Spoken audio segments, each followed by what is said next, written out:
Hi, this is Janet Gallen welcoming you to another episode of Love Letters Live. Today's guest is so interesting.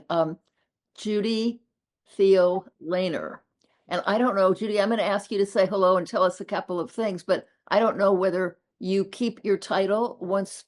Let's just start. Why don't you say hello? And we're talking about um, Jesus and Other Lovers, which is the name of your book, right? Correct. And what we're going to talk about is you want to know more, you can get the book, but we'll cover as much as we can right here. Why don't you say hello and tell us if you were drawn to becoming a nun? Do you want to start there and tell us what drew you to it? And I'd love to tell you that. I okay. I fell in love with a nun that was my teacher, and she was the most vital, adorable, interesting person, and I was completely in love with her.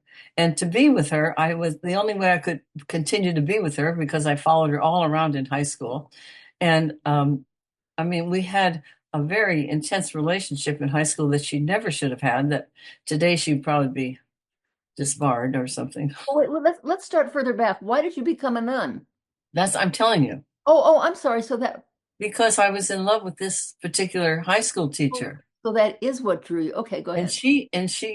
you know, she thought I had a vocation. And then I went over and talked with the mistress of novices and had an interview when my mother was there, and I was accepted.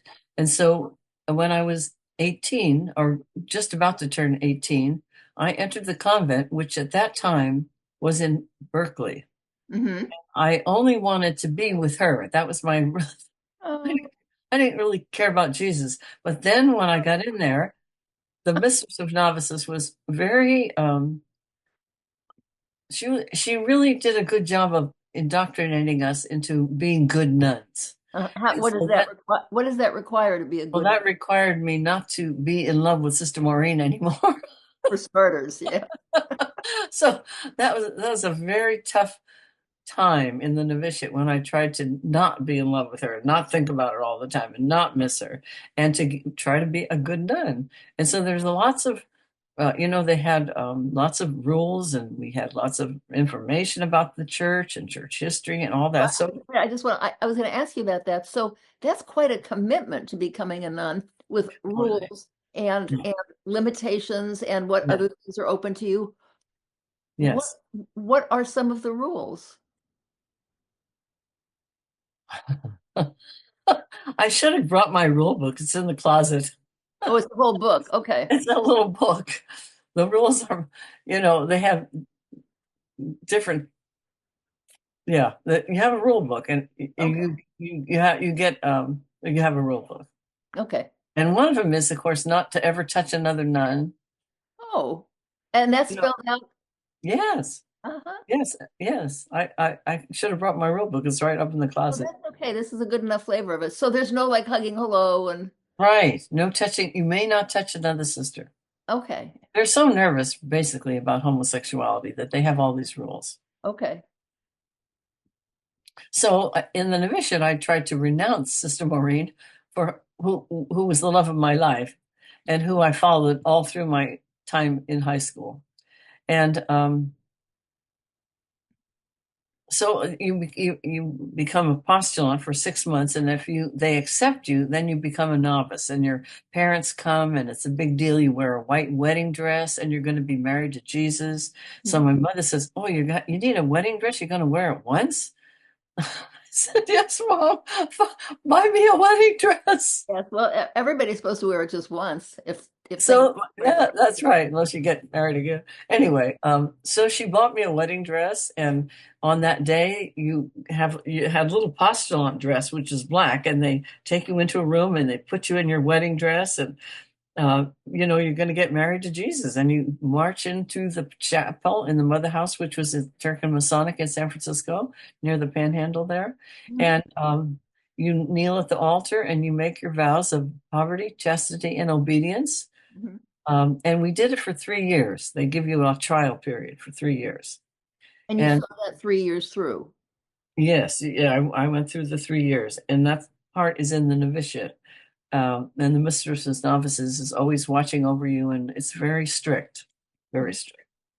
And then at the end, you get assigned, well, in the middle of that, you get assigned a name, and you get your white veil and you're assigned a name. And they said, you get to make a couple of choices. And I asked for Sister Mary Stephen. That would be after my brother. And Sister Mary, a couple other choices. And then it came to me and I had to kneel down and she says, and you will be called Sister Mary Theophane. And I went, oh my God. Oh, terrible. And then you stood up and I said, well, is my saint Théophane Vénard, the French priest? She goes, no, you are named after the Epiphany. You're the like Little Christmas. You are an Epiphany, and so your feast day will be Little Christmas, which is a few days after the real Christmas. It's when the wise men came to see Jesus. I see. Okay. And And so that's how then I proceeded through the 2 years of novitiate, being Sister Theophane and trying to erase Maureen from my thoughts. oh, was she still around that you could actually see her and talk to her? No, not at all. No. But then the day that you get your black veil, it happens in the chapel, and I could hear her singing in the choir. She And was so just I in could hear charge. we were getting our moving from white veils to black veils, and I could hear her singing in the choir of the chapel. And I Mhm. hadn't seen her since I had entered.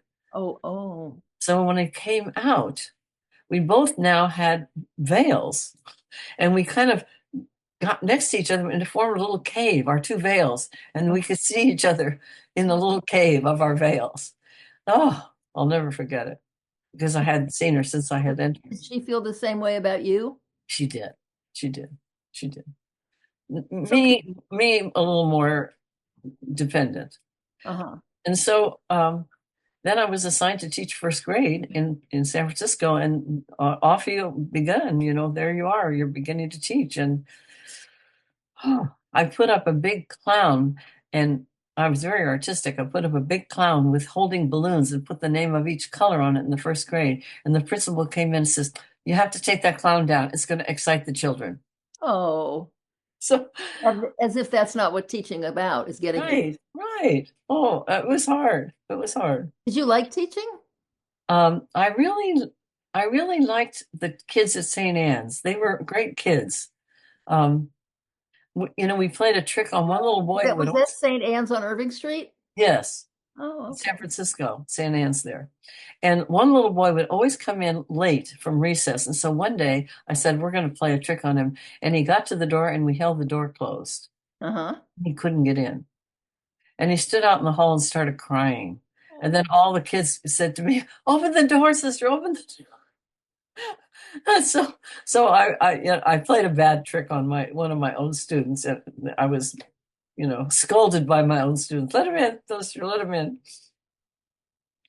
And after I finished there that year, then I every August you go in, everyone in the whole community on the very same day goes to the community room, and the Mother Superior has these little white envelopes.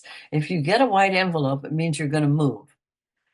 You're not going to go to the same school. If you don't get an envelope, you're going to stay. Well, I got a white envelope. And you go to the chapel and read it, and then you either cry or say, thank you, Jesus. Uh-huh. Sure. And my envelope said, you will go into East LA, Uh-huh. Lady of Lourdes in East LA. And I went, oh my God. And so I flew down with three other nuns, and they picked us up at the airport. And East LA is all Hispanic and a poor neighborhood, Our Lady of Lourdes Parish. So I began my career teaching, my second year teaching 60 first graders. And I wrote my name on the board, Sister Mary Theophane. They never called me anything except Stir. Stir, Stir, Stir, short for sister. So for 2 years, I was simply Stir. That's adorable if they got a nickname for you so quickly. Can you They just? were saying sister. They thought they were saying sister. Oh, I realize that. Yes, Only but they just pronounced it Stir. 60 children in one room you were teaching? Yes, on those horrible desks, that are on runners and you can't move them. Yeah. There are three attached together. Those, Uh-huh. oh, terrible. Okay, so go ahead. Well, then I taught the first grade, and I took them down the hall the first time, and they had no concept of lining up. They had not had kindergarten. as the kids had at St. Anne's. I was the first lineup. It was a big, they just swarmed like a swarm. They couldn't understand the concept of lineup. And we got down to the bathrooms. You go to the bathroom before you go to recess. Well, I was standing there and they were going to the bathrooms and I was standing there and the Mother Superior, who was the principal, came down. She says, "You've sent the boys in that room? That's the girls' bathroom." So I sent all the girls into the boys' bathroom and all the boys into the girls' bathroom. My first day was a complete mess. And then I just said, "Follow me." And we went out to the schoolyard and it's all asphalt. No, not a tree, not a flower, nothing. And they all have little gray uniforms. And and they could play and they could go on the jungle gym and stuff. And I thought, this is like a prison. These are the prisoners. Oh, this is terrifying. Mhm. And the little girls continued to they held my veil. I couldn't shake the little girls. They followed me around. And one little boy got up on the top of the jungle gym and was waving. And then, of course, he fell down and hurt his arm. So then we had to call the Mother Superior. And oh, that was my very first day of teaching. It wasn't that easy. So how long did you last at this teaching? And then how long did you last I as a was there for 2 years. Mhm. With the kids. And then we had the same, first communion, we had to line up and I had to be in charge of the Christmas program and they all had to learn songs and they had to line up and sing songs. It was just terrifying work. I mean, nobody had I was the first time they were doing all this stuff and it was the first time I was doing it. Right. And we had this Christmas program, and they never would get the words right. They had to sing 3 songs, and the parish priest would come in and play the piano and said they're singing too slowly, and he'd sing faster. Well, finally, the day of the program, the parish priest and the Mother Superior sat in the first row, and then all the mothers of the children came. Then they all sang, and everybody clapped, and it Oh, was like, oh, it's over. Oh that's my God, it was over. so how long did you last as Sister Theo? And Oh, I was in the convent 12 years. oh, that long. Oh my goodness. So what was the final, whatever you want to call it, Well, I taught elementary school for 5 years, uh-huh. and I got my little envelope, and it said, "Now you will teach at Presentation High School," where I had gone to school, and I thought, I don't know anything. What am I going to teach? And that's back in San Francisco. Yes, I was going to go back to San Francisco. How did Yeah, you feel about that? I had gone from LA to San Jose. In San Jose, the kids were very well dressed and well fed, and they had kindergarten, and they were very easy to teach, and we did very well in San Jose. Hmm. And I liked that parish. I liked the nuns. I liked the parents. Everything was good in San Jose. Then I got my envelope and said you were going to go teach at the high school, and I thought, what on earth am I going to teach? Oh, in San Francisco. Yes, I was going to go back where I went to school. Did you get in touch with? And Sister Maureen, we only saw each other in the summer when we went down to this property that the nuns had 10 days at a property in Los Gatos. It was our vacation. But then you were back in touch and in contact with her. Then she was there. Hmm. Yes. And after I was in teaching high school, we went to USF to get our degrees. Every year we took 2 classes. Every summer we took 2 classes. It took us forever, like 9 years, to get your actual graduate. Wow. So I would see her then. Occasionally I would see her then, and we'd have good conversations and whisper and be together. But that was it. And then we'd go to our respective, teaching jobs. Uh-huh. And then What made you then finally say? yeah, you want to leave. Okay, what happened is one summer Mhm. they assigned me to a psychology class at USF. And the psychology teacher, his name was Dr. Milligan. He was just big, tough guy, comes in, tears his jacket off, puts his leg up, and he ran the class like a therapy class. We did a little bit of the text, and then he let everybody talk, and they talked about homosexuality and their problems and all this. And I was just like, And I thought, am I homosexual? I wonder if I am. I Was ran over that to a huge the relief? library and got a book. I looking in the section on homosexuality, and it was only the thing by Oscar Wilde. Oh, I thought, oh God, I don't know if I'm homosexual or not. Hmm. So I went to the teacher at the end of the summer, and I, I had a couple private sessions with him, which you could have as a student when you were in his class. And at the end of the summer, he said, I think you've been bringing up some important things that we're talking about, and I think you ought to ask that mother general of yours if you can't come to my office downtown. I have an office downtown San Francisco, and I'll be happy to see you, and we'll continue our conversations. So I went to the mother general, and I said, the person who had taught me this class thinks I should continue the sessions. They had never sent anyone to a psychologist who wasn't a priest. So I was the very first one they allowed to leave the convent and go down to his office.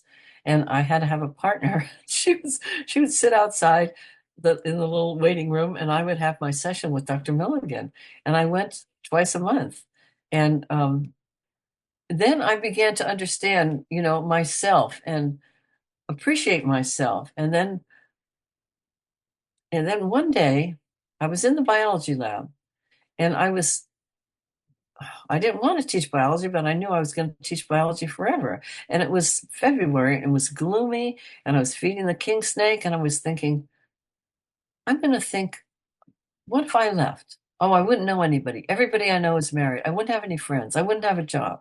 Well, I'm going to think about it for 1 minute. Then I dropped a beaker and broke it, Oh, cleaned it up.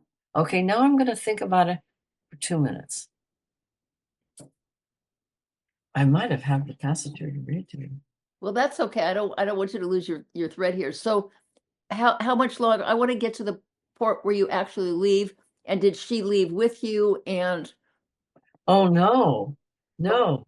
let's because our time's limited. I wish it weren't, but we could buy your book for the what we're gonna miss here.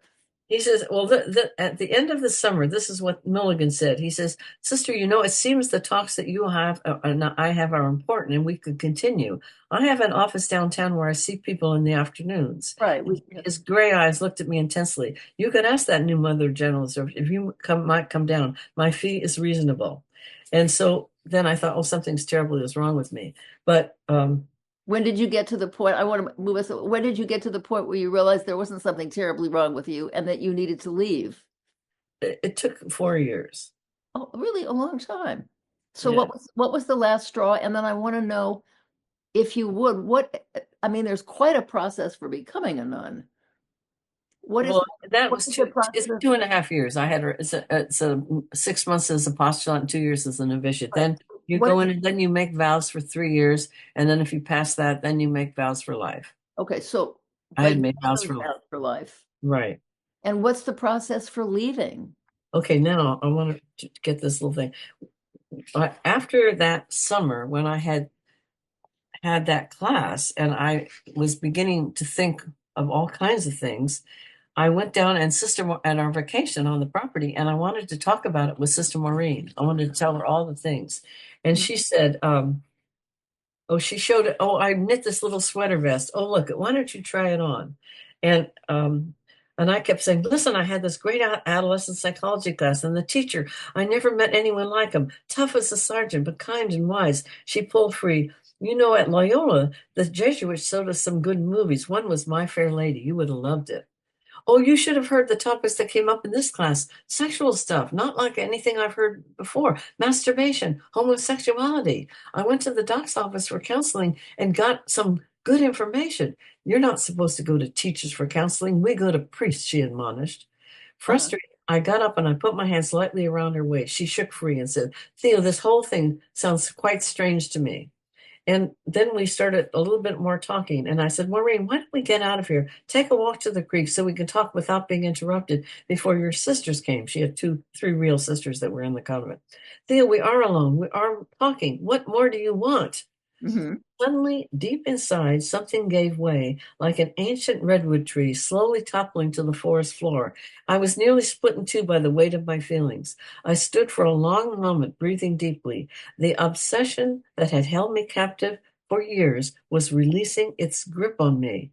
Yes, I did want more, though I was uncertain what it was. Slowly, I turned and staring straight ahead, I walked out the door. If Maureen had uttered a word, even a peep, she would have shattered my fragile freedom, but she was silent. I bolted up the Hey, path you know what? and I started running wildly and breathing deeply, experienced my new independence. I walked past the novitiate and climbed the hill to the orchard, the apple orchard. My spirit was soaring. Oh, when the community bell rang for dinner, I realized instead of plotting how to sit next to Maureen, I could sit anywhere. I could dance with anyone later at folk staffing, but never again did I never imagine I would not speak to her again for 20 years. Okay, now I don't want you to read more because you want people That's to it. buy the book and see. That's it. But so then there was another 20 years that you didn't see her? Right. I left the convent. I didn't tell her. I just left in a Oh while. my goodness. Well, what is the process? I mean, you can just say I resign, or is there a process to Oh leave? no, you have to write to the Pope. It's like getting a divorce. Uh-huh. You Okay. you first you have to go in and tell the Mother General that you want to leave. Yeah. And then it was about April, and she said, "Well, could you finish out the year because I couldn't get another biology teacher?"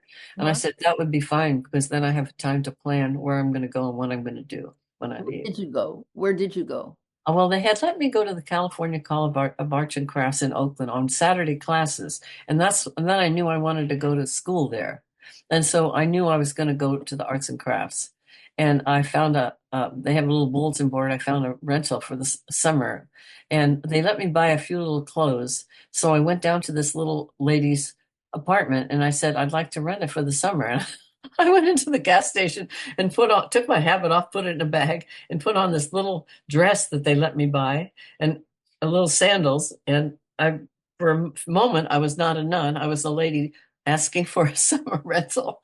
And Oh, she well, said, let me ask you this. So you had the money to buy things and pay they gave it to me. They let me do this. they meaning the church. The nuns, Uh-huh. the Okay. nuns, Were the they understanding about why you wanted to leave? they were very kind. They Oh, were. how nice. How They were nice. kind.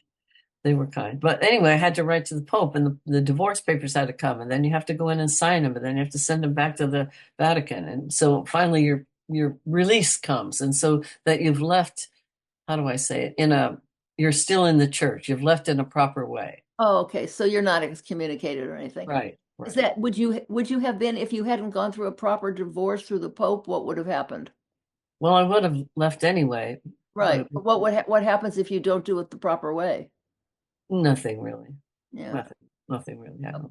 So 20 years you Oh, okay. So I what- left and I didn't see her. I just left. And I right. went to the California College of Arts and Crafts and I tried to look like a hippie and I had a wonderful time. And I got a job in Berkeley and I taught.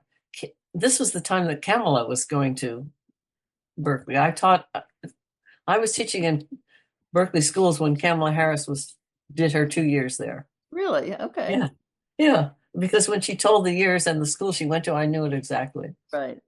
So I want you to round up to because we're limited in time, I'm sorry to say. Okay, so I met my husband there I became what they call a home teacher because I wanted to go to school part-time at arts and crafts. And the home teacher, they were integrating Berkeley for the first time, really integrating it. And they put kids out of school that were problems. Mhm. So they had a lot of kids that needed a home teacher. So they were hiring home teachers. So I became one of the home teachers. And you would get a list, a couple of kids, and you had to see them once a day Mhm. every day for an hour and try to get them to behave But you and said try to get them back in school. you married your husband. And on that one of those cases where the mother wouldn't send the kid to school, I met my husband and we got on right off. And um, in a year we were married. Hmm. And then I got pregnant and lost the first child very hard. Then I got pregnant again and had one perfect daughter who I adore today. Oh, you've had a very full life. And that daughter is the head writer of Children's Hospital Hollywood. Wow. She's a Okay, very so well educated young lady. the marriage ended? Um, yes, but not for a long, long, long time. Uh-huh. We moved to Hawaii and the marriage didn't end for a long time. Uh-huh. Now are you I at this forget how it ended actually.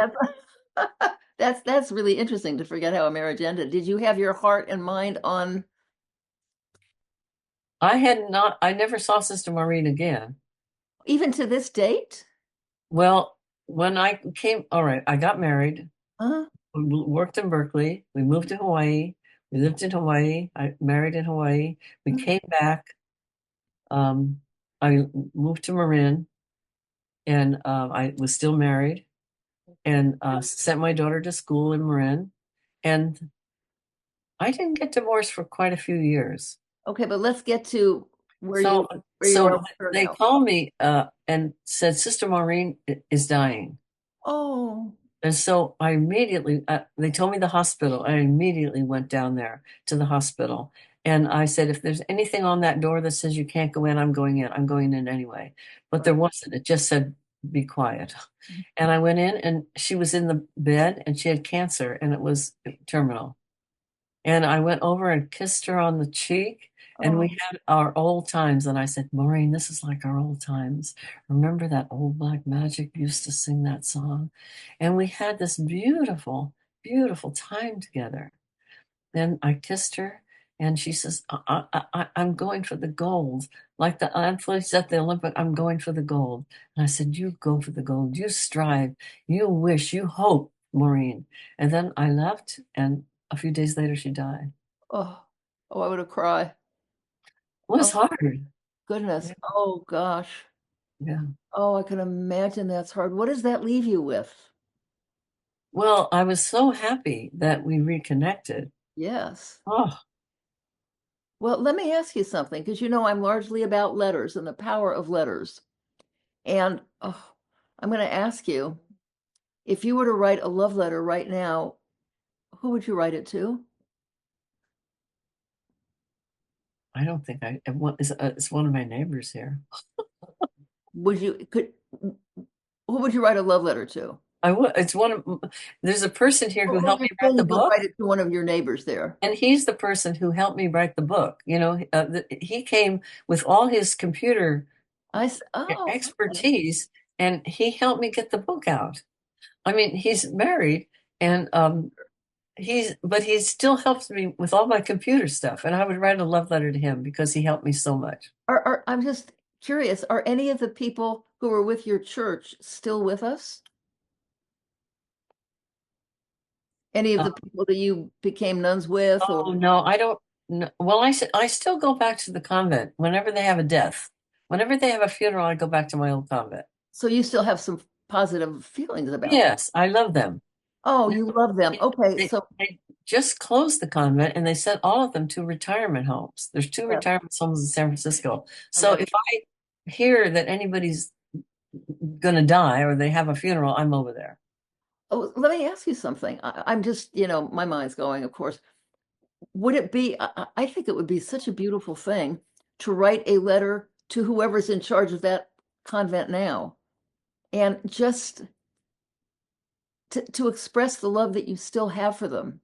Well, And they send me stuff. They want money all the time. I'm always sending them $100 for this and well, how, $100 for okay, that. so how about you send them, would you A consider letter? sending a letter, Oh just yeah, I could do that. kind of a letter of gratitude for all you learned? I mean, your life Yes, wouldn't have I taken, could do that. I will do that. oh, I that's will do that. wonderful. I'll Okay. send them next $100 I send, I'll include the letter. Oh, wonderful. Oh, I will. That's a and by very good idea. I'm so glad that you're Like agreeing. you suggested that. And I'll tell you something, when I make donations, I don't just put a Check check. in. I always include a letter, just expressing gratitude for all they do. I think every donation should come with a love letter. I will do that. Thank you. I think they'll appreciate it. Oh, I'm sure they will. I want to thank you for doing this with me. Oh, it's very And fun. when we met, I'm choked up with my memories. yes, that's the beauty of them, isn't it? But when we met at that restaurant, I guess I want to say this really quickly. I was at a restaurant with a friend outdoors, and there was you and a man sitting a couple of tables away, and we had kind of made eye contact a couple of times and, nodded, like as in hello. Uh-huh. I could just feel that there was something important there at that table. And you Oh, stopped by our table to say hello, and you told me a little bit, well, about your book. And I thought, okay, we need to talk and let the world hear about this even more. And I had no idea that there would be this kind of story in it. Okay. Thank you. Now, can I introduce the friend that I'm in love with? He just walked in the house. Sure, if we can All right, do it. come over here. Okay, Come on. I'd Come like on. that. And just make an appearance. Here he is. I'll make an appearance. Come on over. Where will I be in this picture? Oh, that's so silly. Oh. Can you see me? Yeah. Oh, good. There you are. Okay, There good. he is. Hello. This is the man who helped me write my book. Yes. Oh, how nice to meet you. I don't know how you don't know I'm in there, but Gone for you're kind of flashing in and out, which is kind of mysterious. Yeah. I'm Well, going to that's thank you so much, and we'll be in touch, and I'll talk to you later. What a life! thank you. Thank you very much. Oh well, thank you, dear, for doing this, and I hope we'll run into each other again. Yes, we will. Okay, good. Bye. I know. How do get off? No, nothing. I'm gonna get.